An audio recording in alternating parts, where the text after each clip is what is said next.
मित्र हो, तोंड येण्याची समस्या ही अतिशय साधी वाटणारी समस्या आहे, परंतु प्रचंड वेदना देणारी आहे, ज्याच्यामुळे आपलं खाणं पिणं बोलणं देखील मुश्किल होऊन बसतं। दिवसभर त्या व्यक्तीचं लक्ष त्याच्याकडेच लागून राहतं। आयुष्यामध्ये प्रत्येक व्यक्तीला कधी ना कधी एकदा तरी तोंड येतच येतं, परंतु जर हे तोंड वारंवार येत असेल तर तेव्हा मात्र फजिती होते। आणि म्हणूनच आजच्या व्हिडिओमध्ये मी तुम्हाला तोंड येण्याची मुख्य कारण कुठली कुठली आहेत, तोंड आल्यानंतर काय काय उपाय करायचे आणि तोंड वारंवार येऊच नाही म्हणून त्यासाठी खात्रीशीर उपाय कुठले करायचे याबद्दल सविस्तर शास्त्रीय माहिती तुम्हाला समजेल अशा भाषेमध्ये थोडक्यात सांगणार आहे। मात्र विनंती असेल की व्हिडिओ पुढे न पळवता शेवटपर्यंत नीट लक्ष देऊन ऐका। आणि अजून एक विनंती असेल, जर चॅनलवर नवीन असाल तर आता लगेच बाजूचं बेल आयकॉनचं बटन दाबून चॅनल सबस्क्राइब करा, जेणेकरून आरोग्यविषयक अत्यंत महत्त्वपूर्ण अभ्यासपूर्ण आणि शास्त्रीय व्हिडिओज तुम्हाला सहज पाहता येतील, तेही अगदी मोफत, कारण सबस्क्राइब करायला पैसे लागत नाहीत। चला तर मी तुमचा जास्त वेळ घेणार नाही। मित्र हो, सगळ्यात सुरुवातीला आपण बघणार आहोत की तोंड येणं म्हणजे नेमकं काय होतं। त्याला आपण ओरल अल्सर असं देखील म्हणतो, ज्याला अजून एक इंग्रजीमध्ये शब्द आहे तो म्हणजे स्टोमाटायटिस, म्हणजे तोंडामधल्या मऊ त्वचेचं इन्फ्लामेशन अर्थात दाह होणं।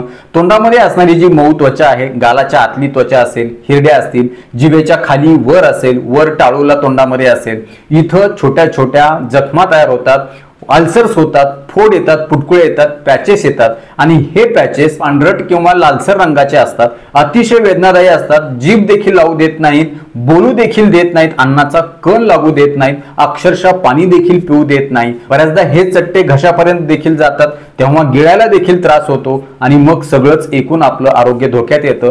जेवण जात नाही, मग उपाशी मरावं लागतं, अशक्तपणा येतो, थकवा येतो, तोंडामध्ये खूप मोठ्या प्रमाणामध्ये लाळ तयार होते। काही वेळेला हे तोंडातलं जास्त प्रमाणामध्ये आलं असेल तर गळ्यातल्या किंवा ह्या मानेच्या खालची जबड्याच्या खालच्या ज्या गाठी आहेत त्या देखील सुजायला लागतात आणि त्याचा देखील दुखणं मग वेगळंच सुरू होतं। मित्र हो, ही झाली तोंडातलं येण्याची मुख्य लक्षणं, ओरल अल्सरची मुख्य लक्षणं। आता पाहूया तोंडातलं येण्याची मुख्य 9 कारणं कुठली आहेत। ही कारणं जर तुम्हाला नीट समजली तर तुम्ही तुमच्यामध्ये ही कारणं तपासून घ्याल आणि ती कारणं दूर कराल तर तुमचं तोंडातलं येणं जे वारंवार आहे ते पूर्णपणे बंद होईल आणि कायमस्वरूपी या तोंडातल्या येण्याच्या आजारापासून तुमची मुक्तता होईल। तर सगळ्यात सुरुवातीला पहिलं महत्त्वाचं कारण आहे ते म्हणजे अंगामध्ये, शरीरामध्ये उष्णता खूप मोठ्या प्रमाणामध्ये वाढणे।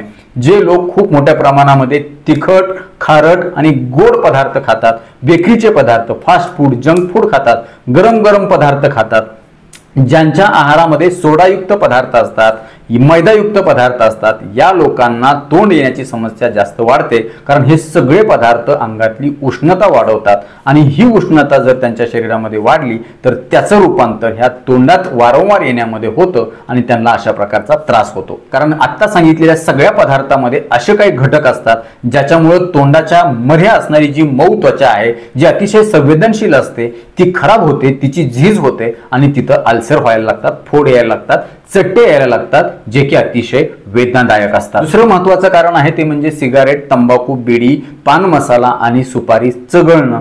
या सगळ्या पदार्थांच्या मध्ये असतं ते म्हणजे निकोटीन आणि ह्या निकोटीनमुळे तोंडाच्या मध्ये असणारी जी मऊ त्वचा आहे ती खरबडीत होते, रफ होते, जाड होते, त्यामुळे तोंड उघडणं देखील मुश्किल होऊन बसतं आणि याचा परिणाम म्हणून तिथं जखमा व्हायला लागतात, तिथली प्रतिकारशक्ती कमी होते, तिथं वारंवार संसर्ग व्हायला लागतात आणि म्हणून चट्टे यायला लागतात आणि ह्या चट्ट्याचं, ह्या अल्सरचं रूपांतर कालांतरानं कॅन्सरमध्ये देखील होऊ शकतं। त्यामुळे हे देखील एक महत्त्वाचं कारण वारंवार तोंड येण्याचं आहे। तिसरं महत्त्वाचं कारण आहे ते म्हणजे तोंडाची स्वच्छता व्यवस्थित न राखणं, 2 वेळा ब्रश न करणं, जेवण झाल्यानंतर खळखळून चूल न भरणं, 2 जेवणाच्या मध्ये सतत काहीतरी खात राहणं, सतत गोड पदार्थ खाणं, चॉकलेट खाणं आणि त्यानंतर वरून चूल न भरणं, ह्या गोड पदार्थामुळे किंवा एकूणच ह्या सगळ्या प्रकारामुळे तोंडामध्ये असणारी जी स्वच्छता आहे ती कुठेतरी बिघडून बसते। तिथं बॅक्टेरिया, पॅरासाइट किंवा फंगसचं इन्फेक्शन, व्हायरसचं इन्फेक्शन खूप मोठ्या प्रमाणामध्ये होण्याची शक्यता वाढते। चा परिणाम म्हणून तोंडातली मऊ त्वचा ही संसर्गित होते आणि त्याचा परिणाम म्हणून वारंवार तोंड यायला लागतं। 5वं महत्त्वाचं कारण आहे ते म्हणजे पचन बिघडणं, पोट व्यवस्थित साफ न होणं, खाल्लेलं व्यवस्थित न पचणं,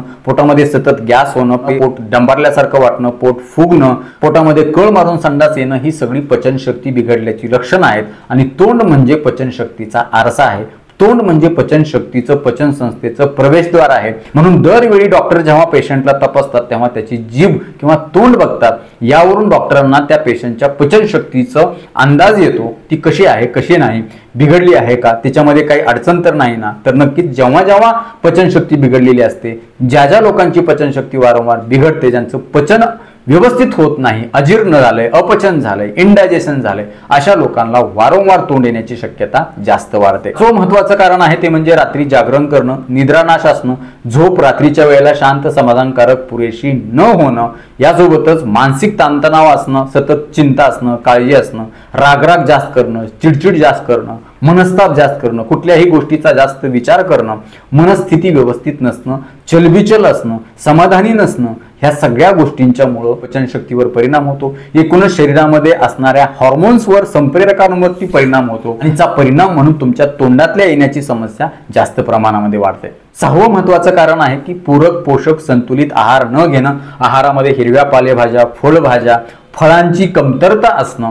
ह्या फळांच्या मध्ये, हिरव्या पालेभाज्यांच्या मध्ये असणारी जी जीवनसत्व आहेत, खनिजे आहेत, पोषक तत्व आहेत, याची जर कमतरता, याची डिफिशियन्सी जर शरीरामध्ये झाली तर वारंवार तोंड यायला लागतं. खास करून व्हिटॅमिन बी कॉम्प्लेक्स समूहातील जी जीवनसत्व आहेत, व्हिटॅमिन सी असेल किंवा अजून काही इसेन्शियल अमायनो ऍसिड्स असतील, प्रोटीन्स असतील, याच्या कमतरतेमुळे देखील वारंवार तोंड येतं. म्हणून जे लोक सतत उपवास करतात, जे लोक हॉटेलमध्ये खातात किंवा जे हॉस्टेलमध्ये राहणारे विद्यार्थी असतील, मेसमध्ये खाणारे विद्यार्थी असतील, तर त्यांना पूरक पोषक आहार मिळत नाही, त्यांच्या आहारामध्ये हिरव्या पालेभाज्या नसतात. म्हणून हमखास या विद्यार्थ्यांच्या सतत तोंडाला येतं. त्यामुळे आपल्याला सहज लक्षात येतं की जो विद्यार्थी घरी जेवण करतो त्याला तोंडातलं येत नाही, परंतु जे हॉस्टेल किंवा मेसवरती खातात त्यांना हमखास तोंडातलं येतं. त्यामुळं पोषक आहार न मिळणं हे देखील एक तोंडातलं येण्याचं अत्यंत महत्वाचं कारण आहे. 7वं महत्वाचं कारण आहे ब्रश बदलणं, टूथपेस्ट बदलणं, जेवण करताना जीभ चावणं किंवा गालाच्या आतली मऊ त्वचा सारखं चावली जाणं, तिथं जखमा होणं आणि त्या परत लवकर दुरुस्त न होणं, हे देखील एक महत्वाचं कारण आहे. 8वं महत्वाचं कारण आहे शरीरामध्ये जर रक्त कमी असेल, हिमोग्लोबिन किंवा लाल रक्तपेशी कमी असतील,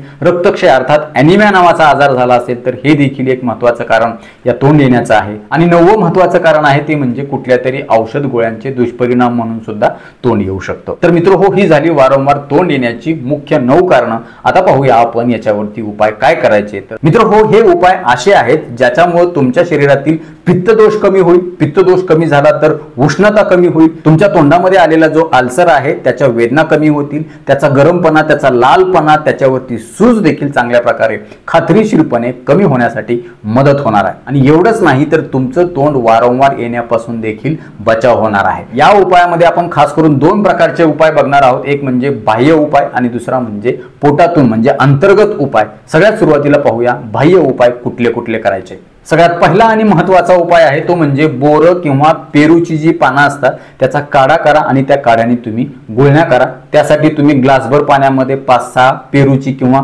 बोराची पानं टाका, चांगली उकळून घ्या, त्याचा अर्क त्याच्यामध्ये उतरू द्या आणि ह्या पाण्यानं तुम्ही एक 5 मिनिट गुळण्या करा. तुम्हाला नक्कीच मदत होईल. तुमच्या त्या तोंडामध्ये आलेले जे अल्सर आहेत, त्याच्या वेदना, त्याच्यावरची सूज, त्याच्यावरती लाली जी आहे ती पूर्णपणे कमी होण्यासाठी, शिवाय तिथलं जे इन्फेक्शन आहे ते देखील कमी होण्यासाठी यामुळे मदत होणार. दुसरा महत्वाचा उपाय आहे तो म्हणजे जाईची पानं. जर तुमच्या घरामध्ये जाई या फुलाचा वेल असेल तर त्याची पानं तुम्ही चांगली चावून त्याचा रस करा आणि तो रस इकडून तिकडं तोंडामध्ये एक थोडा वेळ 2 मिनिट 3 मिनिट फिरवा आणि त्याच्यानंतर ते थुंकून द्या.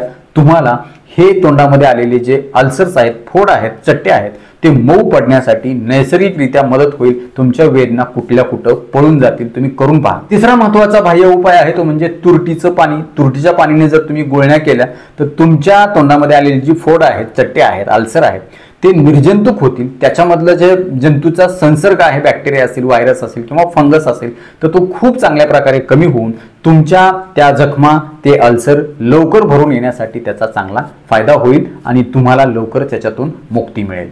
पुढचा बाह्य उपाय आहे तो म्हणजे डाळिंबाची साल. त्या सालीचा तुम्ही काढा करा आणि यानं तुम्ही गुळण्या करा. या काढ्याच्या तुरट चवीमुळे मुख शुद्धी अतिशय चांगल्या प्रकारे होते आणि तोंडामधील अल्सरचा जो संसर्ग आहे, इन्फेक्शन आहे, ते खूप चांगल्या प्रकारे नैसर्गिकरित्या कमी होऊन तिथे एक सुदिंग इफेक्ट येतो आणि त्याचा परिणाम म्हणून तुम्हाला खाऊ देईल, पाणी पिऊ देईल आणि बोलू देखील देईल. जो दाह झालेला आहे, इन्फ्लामेशन झालेला आहे फोडांच्या मध्ये, चट्ट्यांच्या मध्ये, ते अतिशय चांगल्या प्रकारे नैसर्गिकरित्या कमी होण्यासाठी या डाळिंबाच्या सालीच्या काढ्यानं आपल्याला फायदा होणार आहे. आणि याच्यापैकी कुठल्याही काढ्यानं जेव्हा तुम्ही गुळण्या करता त्यानंतर तुम्ही काय करा, थोडासा थोडासा मध आणि थोडंसं खोबऱ्याचं तेल एकत्रित करा आणि फोडावरती चट्ट्यावरती अल्सरवरती लावून घ्या.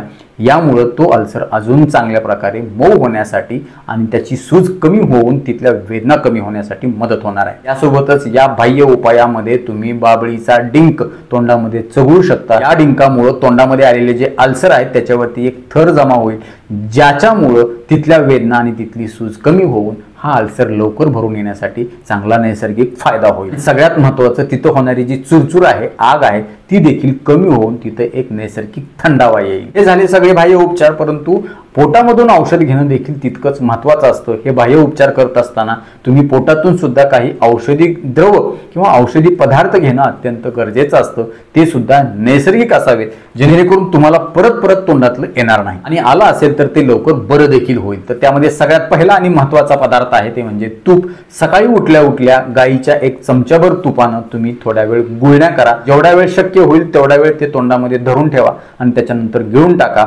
याचा फायदा असा होईल की ते मऊ देखील पडेल, तुम्हाला दिवसभर ते जेवू देईल, बोलू देईल, पाणी पिऊ देईल, वेदना कमी होतील, इन्फ्लामेशन, दाह, इन्फेक्शन कमी होईल आणि जेव्हा तुम्ही हे गिळता तेव्हा आतड्याचं आरोग्य देखील चांगलं राहील, तुमची पचनशक्ती सुधारेल, पोट व्यवस्थित साफ व्हायला लागेल, पोटामध्ये आतड्यामध्ये आलेला जो कोरडेपणा आहे तो निघून जाईल. नैसर्गिकरित्या मलशुद्धी होण्यासाठी या तुपामुळे तुम्हाला फायदा होणार आहे. त्यामुळे नक्कीच तुपाचा देखील तुम्ही प्रयोग आवर्जून करून पहा. दुसरा महत्त्वाचा पदार्थ आहे तो म्हणजे काळा मनुका. रात्री 5 ते 10 मनुके तुम्ही भिजू घाला. सकाळी उठल्यानंतर उपाशी पोटी ते बारीक चावून खा. याच्यामुळे शरीरामध्ये जमा झालेले जे अनावश्यक पित्त आहे ते खूप मोठ्या प्रमाणामध्ये कमी होईल आणि पित्त कमी झालं की उष्णता कमी होईल आणि उष्णता कमी झाली की वारंवार तोंडातलं येणार नाही. यासोबतच या मनुक्याच्या मध्ये खूप चांगल्या प्रकारची खनिज, जीवनसत्व, पोषक तत्व असतात आणि याचा देखील फायदा आपल्याला वारंवार तोंड येण्यापासून बचाव होण्यासाठी होणार आहे. शिवाय या काळ्या मनुक्यामध्ये लोह अर्थात आयर्न मुबलक प्रमाणामध्ये आहे, त्यामुळे रक्तवाढीसाठी देखील फायदा होणार आहे. ज्या लोकांना, ज्या महिलांना, ज्या मुलांना रक्त कमी आहे, हिमोग्लोबिन कमी आहे म्हणून वारंवार तोंड येत असेल तर त्यांना देखील ह्या काळ्या मनुक्याचा अतिशय चांगला फायदा होणार आहे. तिसरा महत्त्वाचा पदार्थ आहे तो म्हणजे कोरफड. सकाळी उठल्या उठल्या कोरफडीचा छोटासा गराचा तुकडा तुम्ही चघळून खा. जर तुम्हाला हा कडू लागत असेल, खावं असं वाटत नसेल तर अशा वेळी 1 ग्लास पाण्यामध्ये कोरफडीच्या गराचे 2-3 तुकडे टाका. मिक्सरमधून त्याचा ज्यूस करून त्याच्यामध्ये 1 चमचा, अर्धा चमचा हळद टाका आणि ते तुम्ही प्राशन करा. नक्कीच तुम्हाला याचा फायदा होईल. कोरफड ही नैसर्गिक जंतुनाशक आहे. कोरफडीमुळे आतड्याचं आरोग्य चांगलं राहतं, उष्णता कमी होते कारण याच्यामधलं थंडावा असतो. यासोबतच पित्त देखील कमी करण्याची शक्ती नैसर्गिकरित्या कोरफडीमध्ये आहे. त्यामुळे वारंवार तुम्हाला तोंड येण्याची समस्या काही महिन्यामध्येच बंद होऊन जाईल. मात्र अट एकच आहे की रेडीमेड कोरफडचा ज्यूस तुम्ही अजिबात घेऊ नका. सगळ्यात जास्त फायदेशीर असणारा, घरामध्ये सहज उपलब्ध असणारा, परिणामकारक असणारा पदार्थ आहे तो म्हणजे उडदाची डाळ. खास करून सालीसहित असावी. साधारण 1 चमचाभर उडदाची डाळ रात्री भिजू घाला. सकाळी उठल्या उठल्या उपाशी पोटी ती बारीक चावून खा. याच्यामुळे देखील साधारण 2 ते 3 दिवसातच तुम्हाला फरक जाणवायला लागेल. तुम्ही ह्या सगळे उपाय आवर्जून करून पहा आणि हे सगळे उपाय करून सुद्धा जर तुमचं वारंवार तोंडातलं येत असेल तर तेव्हा समजून जा शरीरामध्ये कुठेतरी खूप मोठा बिघाड झालाय. तेव्हा डॉक्टरांच्या सल्ल्याची आवर्जून आवश्यकता आहे. तज्ज्ञ डॉक्टरांचा, तुमच्या फॅमिली डॉक्टरांचा आवर्जून सल्ला घ्या. यासोबतच होमिओपॅथी या औषध उपचार पद्धतीमध्ये सुद्धा या तोंडातल्या येण्याच्या आजारासाठी अत्यंत गुणकारी आणि प्रभावी औषधं उपलब्ध आहेत. मात्र ही औषधं तुम्ही तज्ज्ञ होमिओपॅथिक डॉक्टरांच्या सल्ल्यानेच घेणं अपेक्षित आहे. जर तुमच्या एरियामध्ये, गावामध्ये कोणी तज्ज्ञ होमिओपॅथिक डॉक्टर असतील त्यांच्याकडून तुम्ही हे उपचार घेऊ शकता किंवा आमच्याकडून तुम्हाला होमिओपॅथिक उपचार हवे असतील तर खाली अपॉइंटमेंटसाठी नंबर दिलाय. तुम्हाला घरपोच औषधं किंवा कन्सल्टेशन मिळू शकतं. तर मित्रांनो, नक्कीच हा व्हिडिओ तुम्हाला उपयुक्त वाटलाच असेल याची मला खात्री आहे. व्हिडिओ आवडल्यास लाईक करा, कॉमेंट बॉक्समध्ये आम्हाला तसा आवर्जून कळवा, आपल्या जास्तीत जास्त मित्र नातेवाईकांना शेअर करा आणि जर तुम्हाला किंवा तुमच्या नातेवाईकांना कोणाला तोंडातलं येत असेल तर हे आता सांगितलेले उपाय आजपासून कोण कोण करून पाहणार आहे हे देखील आम्हाला आवर्जून कमेंट बॉक्समध्ये कळवा. ते कळवत असताना तुमच्या गावाचं नाव आवर्जून लिहा. परत एकदा जाता जाता विनंती करतो, जर चॅनल सबस्क्राईब केलं नसेल तर सबस्क्राईब करा. आपल्या मित्र नातेवाईकांना देखील सबस्क्राईब करायला सांगा, जेणेकरून अशाच प्रकारचे आरोग्यविषयक व्हिडिओज तुम्हाला सहज पाहता येतील आणि आम्हाला सुद्धा ते बनवण्यासाठी प्रेरणा मिळेल. तुर्तास आजच्या व्हिडिओमध्ये इथंच थांबूया. लवकरच भेटूया नवीन व्हिडिओमध्ये नवीन विषयासह. तोपर्यंत आनंदी रहा, निरोगी रहा. धन्यवाद.